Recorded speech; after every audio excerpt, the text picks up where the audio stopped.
This week, we're going to explore the question, what role do trees play in the production of oxygen? So as we've learned already, trees are an important part of the nutrient cycle or food web of the forest, and they have an important role to play in the water cycle.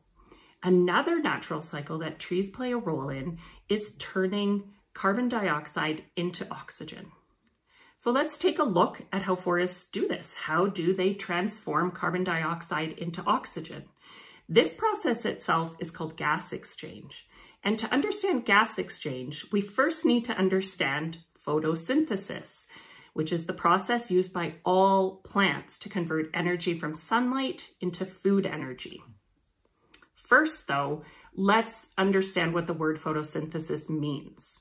We can break the word into two parts, photo and synthesis.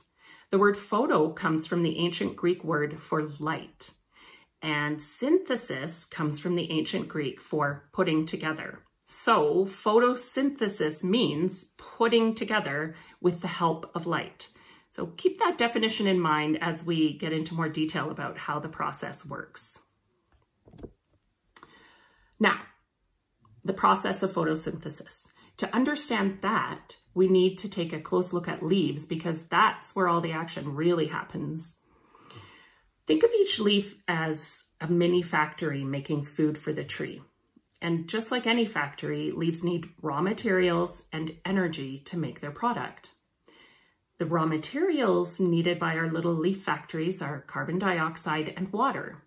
So leaves absorb carbon dioxide from the air, and groundwater is drawn up the leaves from the roots.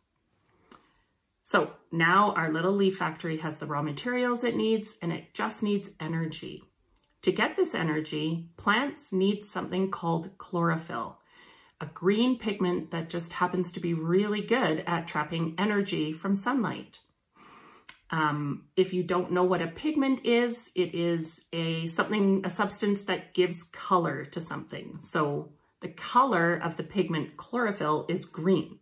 And cool fact, chlorophyll is what gives all plants their green color.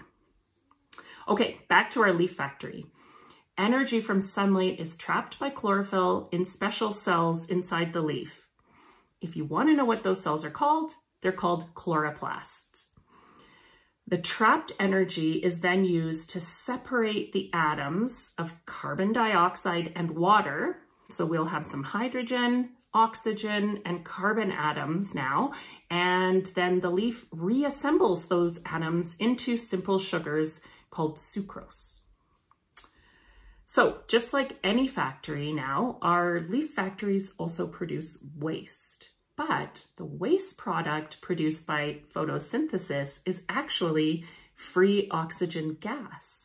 So this oxygen is released back into the air through tiny pores on the underside of the leaves called stomata. And that's how the process of photosynthesis works.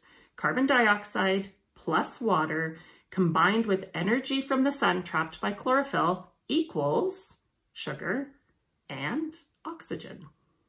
And that is how trees contribute to the transformation of carbon dioxide into oxygen.